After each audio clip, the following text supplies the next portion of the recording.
අවසරයි පින්වත් ස්වාමීන් වහන්සේ. අරහත් සම්මා සම්බුදුරජාණන් වහන්සේලා සම්බුද්ධත්වයේ පිණිස පාරමී පුරමින් පැමිණෙනකොට ඒ මහා බෝධිසත්වයන් වහන්සේලා පාරමී පූර්ණේ කිරීම ආරම්භ කරන්නේ ස්වාමීන් වහන්සේ අපි දහම් පොතේ ඉගෙන ගන්නවා බුද්ධෝහං බෝධිසාමි මා ධර්මය අවබෝධ කරගෙන අන් අයටත් ධර්මය අවබෝධ කරවනවා කියන අදහසින්. පින්වත් ස්වාමීන් වහන්සේ අරහත් සම්මා සම්බුදුරජාණන් වහන්සේලාගේ අවබෝධය සම්මා සම්බුදුරජාණන් වහන්සේලාගේ අවබෝධය ගැන අපි කතා කරන්නේ සම්භූ ඥානයක් විදිහට. තමන් වහන්සේලා විසින්ම ධර්මය අවබෝධ කරගන්නවා. ඒ අවබෝධය එකිනෙකා වශයෙන් සම්මා සම්බුදුරජාණන් වහන්සේලාට සමාන වෙනවා. ඒ නිසා බුදුරජාණන් වහන්සේලාට කියනවා අසම සම කියලා. ඉතින් ඒ අරහත් සම්මා සම්බුදුරජාණන් වහන්සේලාගේ ආශ්චර්යමත් වූ අවබෝධය සම්භූ ඥාණයෙන් ලබන අවබෝධය ගැන පින්වත් ස්වාමීන් වහන්සේ මේ සදහවත් පින්වත් හැමදෙනා කෙරෙහි අනුකම්පාවෙන් අප හැමදෙනා කෙරෙහි අනුකම්පාවෙන් පැහැදිලි කර දෙන්න.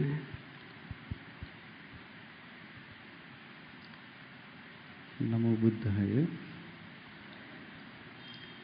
හැමදෙනාටම තෙරුවන් සරණයි. පින්වත් ස්වාමීන් වහන්සේ සදහවත් පින්තුනි, බුදුරජාණන් වහන්සේලාට අපි දේශනා ඉගෙන ගන්නකොට අපි ඉගෙනගෙන තියෙනවා උන්වහන්සේලාට කියන සම අසම, ඒ කියන්නේ අසම සමයි. ඒ කියන්නේ බුදු කෙනෙක් තව බුදු කෙනෙක්ට සමානයි.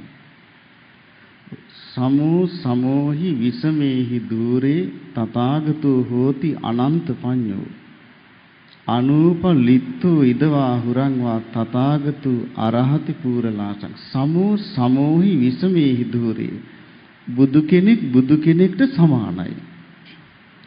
විසමේහි දූරේ සාමාන්‍ය මිනිසයාගෙන් උන්වහන්සේලා ගොඩාක් දුරයි කියනවා. එතකොට සම්මා සම්බුදුවරයෙක්ට සමානයි. නමුත් අනිතයත් එක්ක උන්වහන්සේලා ගොඩක් දුරස්. අනූපලිත්තෝ ඉදවාහුරංවා. ඒ සියලු බුදුරජාණන් වහන්සේලා මෙලොවත් පරලොවත් නොඇලී වාසය කරනවා. ඒ කියන්නේ මෙලොවිනුත් උන්වහන්සේ නිදහස් වෙලා ඉන්නේ. පරලොවිනුත් නිදහස් වෙලා ඉන්නේ. තැවරින්නේ මේ ලෝකෙත් එක්ක. ඒ නිසා බුදුරජාණන් වහන්සේලා මේ දානයක අග්‍ර කොටස ලබන්න සුදුසුයි කියනවා. බලන්නනේ ඒ උන්වහන්සේලා බුදුවරුන්ට විතරම සමානයි. ඒ අනිත්‍යයත් එක්ක උන්වහන්සේලා ගොඩාක් දුරයි කියනවා. මෙලොවත් පරලොවත් කියන දෙකෙන්ම නිදහස් වෙලා නොතෙවරි වාසය කරන නිසා මේ දානයක අග්‍ර කොටස පූරලාසං තථාගතු අරහති පූරලාසං උන්වහන්සේලා දානීය අග්‍ර කොටස ලබන්න සුදුසුයි කියනවා.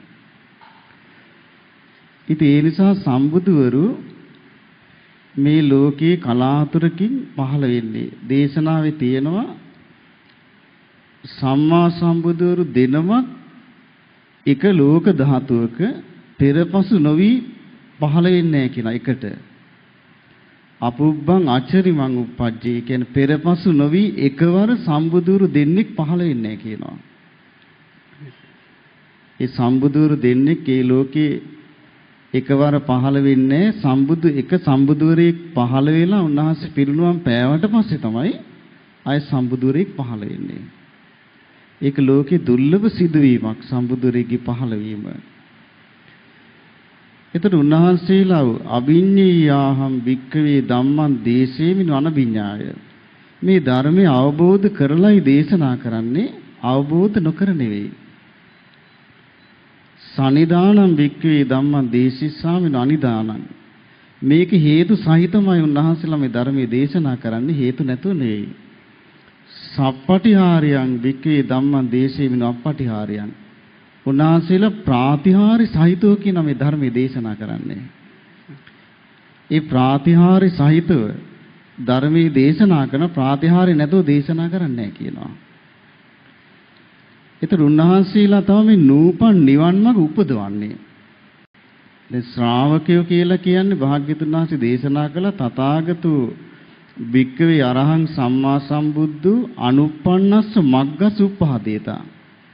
මේ නූපන් නිවන් මඟ උපදවන බුදුරජාණන් වහන්සේලා. හට නොගත් නිවන් මඟ හට ගන්නවන උන්වහන්සේලා. දේශනා නොකළ මේ ලෝකේ දෙව් මිනිසුන් දේශනා නොකළ නිවන් මඟ දේශනා කරන්නේ උන්වහන්සේලා. උන්වහන්සේ මග්ගඤ්ඤු මාර්ගයේ හොඳින් දන්නා උන්වහන්සේ. මග්ග විදු මේ මාර්ගය අවබෝධ කරලා තියෙනවා. මග්ග කෝවිදු මාර්ගයේ ඒ කියන්නේ අමා නිවනට යන මග්ග පිළිබඳ අතිශයින්ම දක්ෂයි උන්වහන්සේලා. මග්ගානුගාච භික්ඛවේ ඒතරහි ශාවකා විහරಂತಿ පච්චා සමන්නාගත. ඒ මග අනුව යමින් කියනවා මේ පසු කාලීන ශ්‍රාවකයෝ මගපල් ලබන්නේ. එතකොට මේ මාර්ගයේ උපදවන්නේ බුදුවරු. එතකොට මේ සෑම බුදුරජාණන් වහන්සේ නමක්ම ලෝකෙ පහළ වෙලා උන්වහන්සේලා ඒක දේශනා කරන හරියට මේ පුරාණ නගරයක් හොයා ගන්නවා කියනවා. ඒක මේ ධර්මයේ ලෝකේ තියෙන එකක්. දැන් බුදු කෙනෙක් පහළ වුණත් බුදු කෙනෙක් පහළ නොවුණත් මේ සියලු සංස්කාර අනිත්‍යයි කියන එක ලෝකේ පවතින එකක් ඒක. තන් තථාගතෝ අபிසම්බුද්ධති. බුදුරජාණන් වහන්සේලා කරන්නේ මේක අවබෝධ කරගන්න එක. අවබෝධ කරගෙන නුවණින් ප්‍රත්‍යක්ෂ කරගෙන මේ ලෝකෙට උන්වහන්සේලා දේශනා කරන දේශේති ඒ කියන්නේ උන්වහන්සේලා ප්‍රකාශ කරනවා. මේක විවරණය කරනවා. මේක විස්මතු කරලා ලෝකෙට පෙන්නනවා.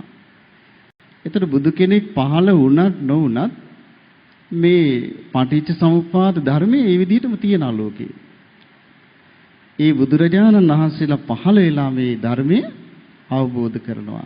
ඒක උන්වහන්සේ වදාලා කෙනෙක් ඉන්නවා ඔන්න මිනිස්සෙක් මහ වනාන්තරයක ඇවිදගෙන යනවා.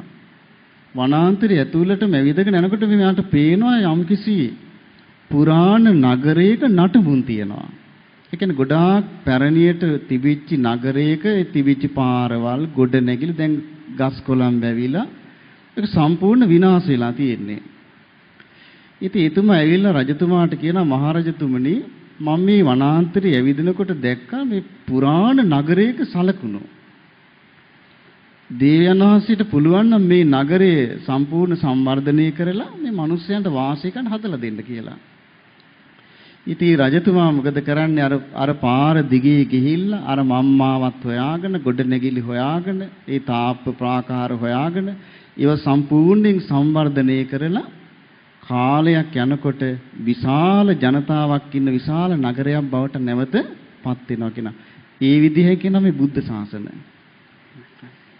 ඒ බුද්ධ ශාසන කාලෙන් කාලයට බුදවරු නැති වෙලා යනකොට බුද්ධානුබුද්ධ ශ්‍රාවකයන් පිරිනුවම් පෑවට පස්සේ මේවා ටික ටික කාලේ වැලිතලාවෙන් වැහිලා යනවා. ආයි සම්බුදුවරයෙක් පහළ වෙලා ඒ ධර්මයේ මතු කරලා දෙනවා. ඒ ධර්මයේ විවරණය කරන ලෝකෙට. ඒ ධර්මයේ ප්‍රකාශ කරනවා. එතකොට බුද්ධිමත් දෙවියන් මිනිසයන් ඒ ධර්මයේ අවබෝධ කරනවා. බුදුරජාණන් වහන්සේගේ බුදු මුවින්ම දේශනා කරලා තියෙන මහණෙනි සම්බුදුවරයෙක්ගේ අවබෝධය සම්බුදුවරයෙක්ගේ අවබෝධයට සමානයි කියලා. ඒ කියන්නේ සම්මා සම්බුදුවරයෙක්ගේ අවබෝධය සම්මා සම්බුදුවරයෙක්ගේ අවබෝධයට සමානයි. ওই සාරිපුත්ත මහරහතන් වහන්සේ එක අවස්ථාවක මේ භාග්‍යතුන් වහන්සේ ඉදිරියේ සිංහනාදයක් කළා. සිංහනාදයක් කළා මොකද්ද? භාග්‍යතුන් වහන්සේ ගැන මට පැහැදීමක් තියෙනවා. මොකද්ද පැහැදීම? භාග්‍යතුන් වහන්සේට වඩා වැඩි අවබෝධයක් තියෙන අන්‍ය ශ්‍රමණේක්වත් බ්‍රාහමණේක්වත් අතීතයේ සිටියේ නැහැ, වර්තමානයේත් නැහැ, අනාගතේ පහළ වෙන්නෙත් නැහැ. භාග්‍යතුන් වහන්සේට වඩා වැඩි අවබෝධයක යුතු. ඉතින් ඒ වෙලාවේ භාග්‍යතුන් වහන්සේ ආන සාරිපුත්ත බලන්නේ බුදුවරුන්ගේ ඥානය ඒ යමක් උන්වහන්සේලා කොච්චර නුවණින් ඉමසලා ඒ ජීවිතේට ගන්නවද සම්බන්ධ කර ගන්නවද? ආනවා සාරිපුත්ත දැන් ඔබ ওই විදිහේ සිංහනාදයක් කරන්ඩ ඔබ අතීතයේ බුදුවරුන්ගේ හිතින් හිත විමසලා බැලුවද? උන්වහන්සේලා මේ විදිහේ සිල්වත් ජීවිතයක් ගෙවා මේ විදිහේ සමාධියක් ඇදුවා මේ වාගේ ප්‍රඥාවක් මේ විදිහේ ජීවත් වුණේ කියලා බැලුවද? අනාගතයේ බුදුවරුන්ගේ සිත් බැලුවද? මේ වර්තමානයේ වැඩ ඉන්න මාගේ සිත බැලුවද කියලා. ඒල සාරිපුත්ත මහරහතන් වහන්සේ හරිම නිහතමානී. කියන භාග්‍යතුන් වහන්සේ මට බුදුරුන්ගේ සිතින් හිත දකින ඥානෙ නැහැ කියනවා. නමුත් මට ධර්මානුකූල වැටහීමක් තියෙනවා. ඒ තමයි අතීතී යම් සම්බුදුරෙක් ලෝකේ පහළ වුණාද? අනාගතී සම්බුදුරෙක් ලෝකේ පහළ වෙනවද? වර්තමානයේ යම් සම්බුදුරෙක් වැඩ ඉන්නවද? ඒ සියලු බුදුරජාණන් වහන්සේලා මේ සිත කිලිටි කරන, සිත අපිරිසිදු කරන, ප්‍රඥාව දුර්වල කරන මේ පංච නීවරණ දුරු කරලා සතර සතිපට්ඨානේ මනාව සිහිය පිහිටුවාගෙන අවබෝධයට උපකාර වෙන අංග 7 දියුණු කරලයි අනුත්තර වූ සම්මා සම්බුද්ධත්වයට පත් උනේ. ඉතින් ඒලයි බුදුරජාණන් දේශනා කළ සාරිපුත්ත මහරහතන් වහන්සේ දේශනා කළා භාග්‍යතුන් වහන්සේ සම්මුඛා මේතම් බන්ති භගවතු සුතං සම්මුඛා පටිග්ගහිතං. මම භාග්‍යතුන් වහන්සේ ඉදිරියේමයි මේක පිළිගෙන තියෙන්නේ. භාග්‍යතුන් වහන්සේගේ මුතු මුයින්මයි මම මේක අසා දැනගත්තේ. ඒ තමයි යම් බුදුවරයෙක් ඉන්නවාද ඒ සියලු බුදුවරුන්ගේ අවබෝධය සමානයි. ඉතින් ඒ නිසා මේ බුදුරජාණන් දැන් අපි අද සද්ධාසීල ස්වාමීන් වහන්සේ ධර්ම දේශනාව කරනකොට අර විපස්සී බුදුරජාණන් වහන්සේ මේ ජීවිතාවබෝධයට කල්පනා කළ පිළිවෙලක් තියෙනවා. උන්වහන්සේ කල්පනා කරන කිච්ඡං වතායන් ලෝකෝ ආපන්න මේ ලෝක සත්‍ය මහා කරදරයකට දුකකටපත් වෙලා ඉන්නවා. ඉපදෙන්න වෙනවා, ලෙඩ වෙන්න වෙනවා, මැරෙන්න වෙනවා, යලි උපදින්න වෙනවානේ. නමුත් මේ දුකෙන් නිදහස් වීමක් දන්නේ නැහැ.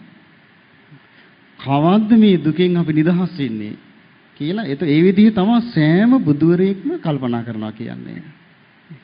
ඉතින් මේ විදිහට උන්වහන්සේලා කල්පනා කරනකොට උන්වහන්සේලා යෝනිසෝ මනසිකාරය යෙදෙනකොට උන්වහන්සේලා නුවණින් විමසනවා මේ ජරා මරණ වලට හේතුව මොකක්ද කියලා. එතකොට උන්වහන්සේ ඉපදීම කියලා අවබෝධ කරගන්න නුවණින්.